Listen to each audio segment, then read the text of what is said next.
اپنی آخرت اگر سنوارنی ہے تو یہ موقع ہے جو زندہ ہے ابھی، یا وہ جنہوں نے لوٹا قوم کو پہلے اور وہ اب دنیا میں نہیں رہے، ان کے ورثاء کی ذمہ داری ہے کہ ان کے پاس جو دولت ہے، ان کے والدین، ان کے جو بھی تھے عزیز تھے، ان کا کمایا ہوا ناجائز پیسہ ان کی وراثت میں ہے، تو ان کی ذمہ داری ہے اس سے جان چھڑا لو، اس سے ناجائز مال سے جان چھڑا لو، اپنی آخرت کو بچا لو، آخرت کی زندگی کو بچا لو، جہنم کی آگ سے بچ جاؤ۔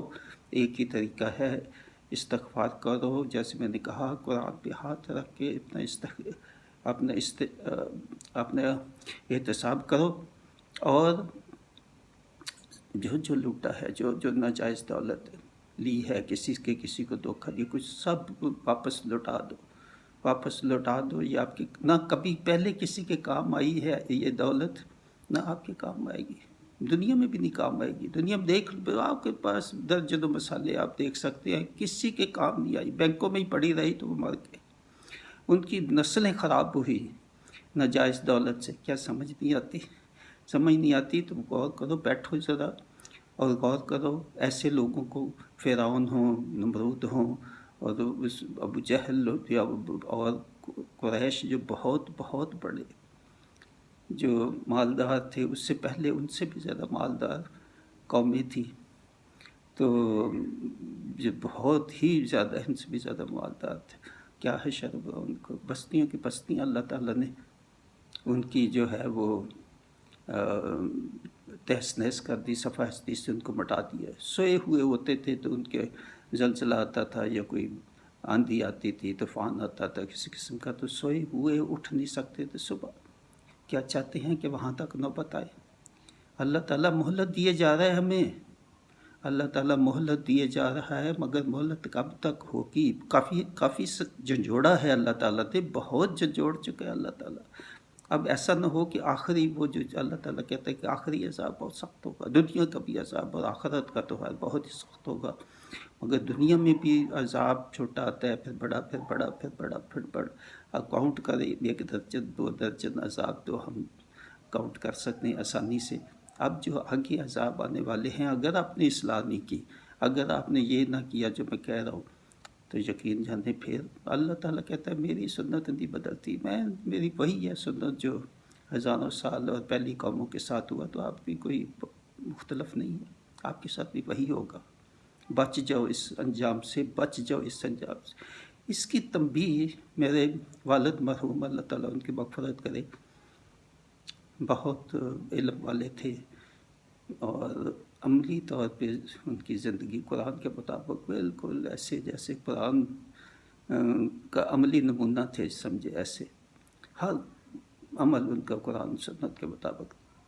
1951 میں انہوں نے ایک پمفلٹ جو ہے وہ شائع کیا تھا، جس میں اس وقت کے پاکستان بننے کے 3-4 سال بعد ہی انہوں نے دیکھ لیا کہ حکمرانوں کا انداز، حکمرانوں کا طرز عمل کیا ہے، تو انہوں نے تنبیہ کی تھی حکمرانوں کو۔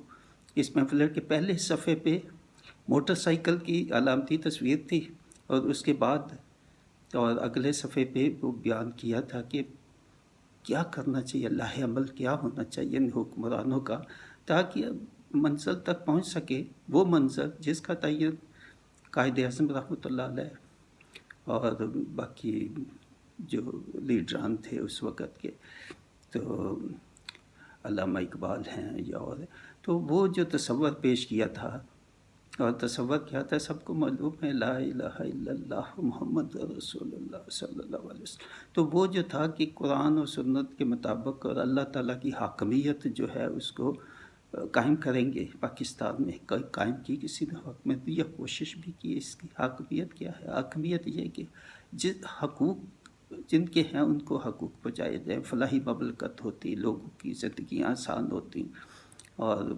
دینی اور دنیاوی دونوں لحاظ سے ہم آگے بڑھتے، دنیا کی قوموں میں ہمارا نام ہوتا آج بہت، کہ یہ ہے وہ قوم جو مسلمانوں کی سربراہ قوم ہے، جس کو اسلام کے نام پہ حاصل کیا تھا، اور یہ ہیں وہ نمونہ، سارے اسلامی ملکوں کا نمونہ ہونا چاہیے تھا ہمیں، تو ہم سب سے گراوٹ میں ہیں، سب قوموں سے اور سب اسلامی دنیا کی قوموں میں ہماری کوئی عزت نہیں ہے. اور عزت کیوں نہیں ہے؟ حکمران اور عوام بھی، اب عوام جیسے ہوں حکمران بھی انہیں میں سے آتے ہیں. دونوں کو یہ نہیں کہ حکمرانوں کا ہی سب. تو وہ بہت بڑے عالم نے کہا کہ ہماری قوم سب سے زیادہ منافق.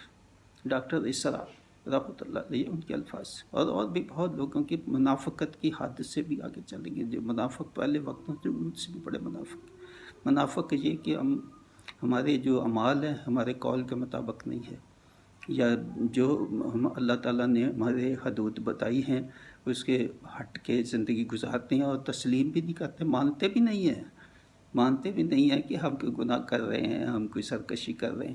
تو والد صاحب کی بات میں کہہ رہا تھا کہ انہوں نے پیمفلٹ جو شائع کیا تھا، پہلے صفحے موٹر سائیکل کی علامتی تصویر تھی، اور موٹر سائیکل کو انہوں نے پاکستان سے جو ہے نا وہ اس کو تشبیہ دی کہ یہ اگر پاکستان ہے تو اس کے ڈرائیور اب جو ہیں یعنی حکمران جو ہیں وہ ان کی اہلیت اور ان کی دیانت اور ان کی خدا خوفی اور اسلام کے نام پہ دین حاصل کیا تو وہ اس کی حاکمیت قائم کرتے ہیں کہ نہیں.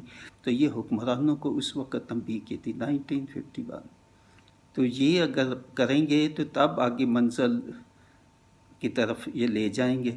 کیونکہ موٹر سائیکل کا غالباً اس لیے انتخاب کیا، کار کا کیوں نہیں کیا؟ کیونکہ موٹر سائیکل بہت مشکل ہوتی ہے چلانی، اور بہت تنگ اور بہت ہی مشکل راستوں سے بھی وہ گزار کے آگے جو ماہر ڈرائیور ہوتے ہیں وہ ماہر ڈرائیور وہ اس سے بھی اونچ نیچ پہاڑ ان کو بھی وہ کراس کر کے تو آگے نکل جاتی ہے. تو یہ شاید موٹر سائیکل اس لیے یا بہرحال ایک تشبیہ دی ایک چیز کی کہ جس کو چلانا اب حکمرانوں کے بس میں ہے، حکمرانوں پہ منحصر ہے کہ وہ اس کو کس طریقے سے آگے لے کے جاتے ہیں، کس طریقے سے چلاتے ہیں. ان کے پاس صحیح لائسنس بھی ہے کہ نہیں، اس کو چلانے کا اہلیت اور لائسنس بھی ہے کہ نہیں. تو ہم تو لائسنس اسی کو سمجھتے ہیں جس کو منتخب کر لیں عوام، مگر عوام کا انتخاب بھی تو ٹھیک ہونا چاہیے. تو اس لیے ان سب حکمرانوں کو، اہل اقتدار کو جو پہلے رہے پاکستان بننے کے بعد سے آج تک، ان کو اپنا احتساب کرنا چاہیے اس خیال سے کہ اللہ کے عذاب سے بچ جاؤ، اللہ کی سزا سے بچ جاؤ جو دنیا میں بھی آئے گی آخرت میں بھی آئے گی. یہ پیسہ دولت اربوں ڈالرز میں بھی ہے اور روپیز میں بھی، یہ کسی کام نہیں آئے گی آپ کی. نہ آپ کی اولادیں اس سے بگڑ جائیں گی، اولادیں برباد ہوں گی، اولادوں کی آگے نسلیں ان سے برباد ہو جائیں گی اس پیسے سے. تو اس لیے ہوش کرو، ہوش کے ناخن لو سب. اور یہ والد صاحب کا جو 1951 کا جو مشورہ بھی تھا اور بہت انہوں نے خبردار بھی کیا تھا، تنبیہ بھی تھی حکمرانوں کی، آج بھی ویسے ہی ہے لاگو. آج کے بھی حکمرانوں کے لیے وہ رائے ہدایت ہے. اور سمجھو کہ کسی بہت ہی نیک انسان نے خبردار کیا تھا تو آج بھی اس پہ عمل کر کے اپنی زندگی کو سنوار لے. اللہ تعالیٰ ہو سکتا ہے کہ مہلت بہت نزدیک ہو کہ اللہ تعالیٰ کہتے ہیں ایسی قوموں کو میں برداشت نہیں کرتا جو بہت مہلت دے کے ایک عہد آتی ہے، پھر اللہ تعالیٰ دوسری قوموں کو مسلط کر دیتے ہیں. خدا نخواستہ ایسا کہ دوسری قوم آ جائے کوئی اور ہم پہ حکمران ہو جائے. یہ اب تحس نہ زلزلہ، سیلاب، مہنگائی اور کسی طرح کے ایسے عذابوں میں کہ پسے ہوئے عوام اور مزید ایسے پسیں گے، پھر اٹھ کھڑے ہوں گے عوام.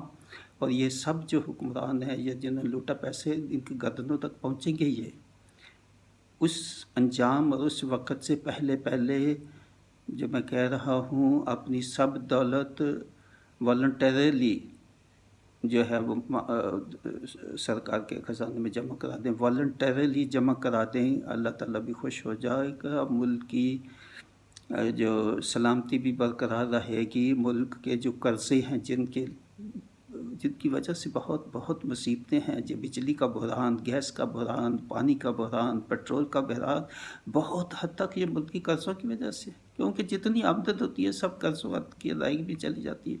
تو یہ ان لوگوں کے لیے بھی تنبیہ ہے جو ملکی وسائل کو ضائع کرتے ہیں، جو بجلی کو ضائع کرتے ہیں، الیکٹریسٹی ویسٹیج کرتے ہیں، اے سی کی ضرورت نہیں تو سب کمروں میں اے سی چلا، تو بہت بہت خرابی امیر لوگوں کی وجہ سے۔ ہم حکمران تو ہیں مگر جو امیر لوگ ہیں جن کے پاس پیسہ ہے وہ سمجھتے ہیں کہ پیسہ جو ہے وہ میری مرضی میرا پیسہ، میری مرضی میرا مال، میری مرضی میرا دولت، جیسے جی چاہے میں اس کو کروں، میں زکوٰۃ دوں نہ دوں، میں لوگوں پہ خرچ کروں نہ کروں، میں اسراف کروں نہ کروں، میں فضول خرچی کروں نہ کروں، میں اعلیٰ برانڈ اور اپنی شہرت کے لیے جو مرضی خرچ کروں، اپنی رسوم اور رسم پہ میں لاکھوں کروڑوں خرچ کر دوں، میرا پیسہ ہے۔ جو یہ سمجھتے ہیں اللہ تعالیٰ کی سرکشی ہے یہ۔ اللہ تعالیٰ کہتا ہے جو فضول خرچی کرنے والے ہیں، اسراف کرنے والے ہیں، وہ شیطان کے بھائی ہیں۔ شیطان کے بھائی اللہ تعالیٰ نے کس سے تشبیہ دی ہے؟ کئی جگہ اس سے بھی زیادہ شدید ہے کہ جو سرکش ہیں وہ حیوان ہیں۔ تو سمجھ جائیں، لوگوں کو لیے بھی پیغام ہے جنہوں نے بھی یہ جو میں نے کہا کہ اسراف چھوڑ دیں، فضول خرچی چھوڑ دیں، اے سی کا استعمال جہاں تک ممکن ہو چھوڑ دیں یا کم از کم 50% کم کر دیں۔ ایسے ہی گیس کا، پیٹرول کا استعمال 50% کم کریے۔ میں 3-4 سالوں سے 5 سالوں سے کہہ رہا ہوں، کئی بیانوں میں یہ کہہ چکا ہوں پہلے یہی، مگر کوئی تیار نہیں ہے، کوئی تیار نہیں ہوتا یہ کرنے کے لیے۔ یہ امیر لوگوں کا حساب تو یہی ہوگا کہ مال دیا تھا تجھے نے کہاں خرچ کیا؟ یہ تو نے سمجھا میرا مال ہے جو میں جیسے چیز جی چاہوں خرچ کروں؟ کبھی خیال کیا کہ اللہ تعالیٰ نے یہ تجھے مال دیا اور اللہ تعالیٰ نے بتایا کہ کیسے خرچ کرنا ہے؟ کیا ویسے خرچ کیا تھا؟ جوانی دی، جوانی کا کیسے گزارا وقت تو نے؟ اللہ تعالیٰ کی حدود میں رہے کہ جو میرا جسم، میری دولت اور میری مرضی اور ایسے ہی چلتا رہا، اپنی خواہشات کے پیچھے چلتا۔ خواہشات کے پیچھے چلنا یہ بھی شرک ہے، یہ قسم ہے کہ خواہشات کو معبود بنا لینا اپنا، تو شرک سب سے بڑا تو گناہ یہ ہے۔ خواہشات، امیر لوگوں کا شرک خواہشات کے پیچھے چلتے ہیں، اپنی جذبات، اپنی خواہشات کو پورا کرنے کا امیر لوگوں کا شرک یہی ہے۔ آج کل کا جو شرک ہے سب سے بڑا، جو نہیں چھوڑنے کو تیار، کوئی نہیں تیار، کتنا بھی کہیں کوئی چھوڑنے کو تیار نہیں اس کو، اور ان کو فکر ہی نہیں ہے، کوئی مہنگائی کی فکر نہیں ہے کہ کوئی چیز 10 گنا مہنگی ہوتی ہے، 20 گنا مہنگی ہوتی ہے۔ انہیں جائز ناجائز ہو سکتا ہے، جائز بھی ہو، سب کا ناجائز نہیں میں کہتا، جائز بھی ہے، مگر جائز میں بھی اللہ تعالیٰ کہتا ہے کہ تم نہیں خرچ کر سکتے اپنی مرضی کے مطابق۔ حلال رزق سے جس کا زکوٰۃ بھی دے دی ہے، اس کے بعد بھی اجازت نہیں ہے۔ اس کے بعد یہ ہے کہ اسراف نہ کرو، اس کے بعد یہ ہے کہ فضول خرچی نہ کرو، اس کے بعد یہ ہے کہ آپ کے پاس 2-4 کپڑے ہیں تو مزید نہ بناتے جاؤ، اور برانڈ جو ہے اگر 20,000 کی چیز کوئی برانڈڈ آتی ہے تو 2-3 ہزار کی آپ کو یہ لوکل میڈ آتی ہے، تو 2-3 ہزار والی لوگ کیوں لوگوں کو دکھاتے ہو برانڈس، اور اپنا شہرت اور اپنا جو ہے نا لوگوں کو مقام اور جو ہے نا پیسہ دکھانے کے لیے تو استعمال، اپنا پیسہ جو ہے ویسے برباد کرتے ہو۔ تو یہ پیغام ہے امیر لوگوں کے لیے۔ امیر لوگوں کا حساب بہت سخت ہوگا، بہت سخت۔ اللہ تعالیٰ کہتا ہے کہ آپ کے لیے فتنہ کیا ہے؟ آپ سب سے بڑا فتنہ آپ کی اولاد ہے، اور اس کے بعد مال ہے، کیونکہ اولاد کے لیے بہت لوگ جو ہے نا وہ اولاد کے لیے حرام کماتے ہیں، حلال حرام کی تمیز نہیں۔ اولاد کی جو خواہشات ہیں جو بہت ہی اپنی بنائی ہوئی ہیں، اس میں کوئی تعلق نہیں ہے کامیابی کا یا تعلیم حاصل کرنے کا، یا کوئی خواہشات بنائی ہوئی ہیں اولاد کے لیے بھی۔ اولاد کے اخراجات جو ہیں وہ آسمانوں تک ہیں، گاڑیاں سب کو لے کے دینا، اسمارٹ فونز ہر کسی کے ہاتھ میں پکڑا دینا، اور بالکل جو ہے نا کوئی، کیونکہ پیسہ جو ہے برباد کرتا ہے انسان کو۔ تو اولاد، اللہ تعالیٰ کہتا ہے کہ ایک سے زیادہ دفعہ فتنہ کا مطلب یہ آپ کا بڑی آزمائش بھی ہے، اور فتنہ بھی ہے، آپ کے لیے بربادی کا سبب بنے گا۔ آپ کے بعد آپ کی اولاد جو ہے کسی کام نہیں آپ کی آئے گی، صدقہ جاریہ نہیں بنے گی۔ تو دوسرا یہ ہے کہ مال جو ہے سب سے بڑی آزمائش ہے، سب سے بڑی بربادی انسان کی۔ بہت بہت کم لوگ ہیں جن کے پاس بہت دولت بھی ہو تو پھر بھی وہ اللہ کی راہ اور اللہ کی حدود میں چلتے ہیں، اسراف نہیں کرتے، فضول خرچی نہیں کرتے۔ اگر فضول خرچی اور اسراف چھوڑ دیں تو پیسہ کہاں بچے گا؟ اور جب اللہ تعالیٰ کہتا ہے کہ جو بچ جائے وہ اللہ تعالیٰ کے راہ میں خرچ کر دو، پاس نہ رکھو، بینکوں میں نہ رکھو، پھر مجھے بتایا کہ پیسہ دولت کہاں اکٹھی ہوگی، کسی کے پاس جو غریبی غربت ہے لوگوں کی وہ بھی دور ہو جائے گی، اس چیز سے لوگ خوشحالی آئے گی، قرضے ادا ہو جائیں گے۔ صرف یہ واحد حل ہے پاکستان کے آج کے مسائل کا، کوئی دوسرا حل نہیں۔ کوئی بھی کہے کہ 2 حل ہیں 5 حل ہے، بالکل غلط ہے۔ یہ ایک ہی حل ہے جو بتا رہا ہوں، اس کے علاوہ کوئی حل نہیں۔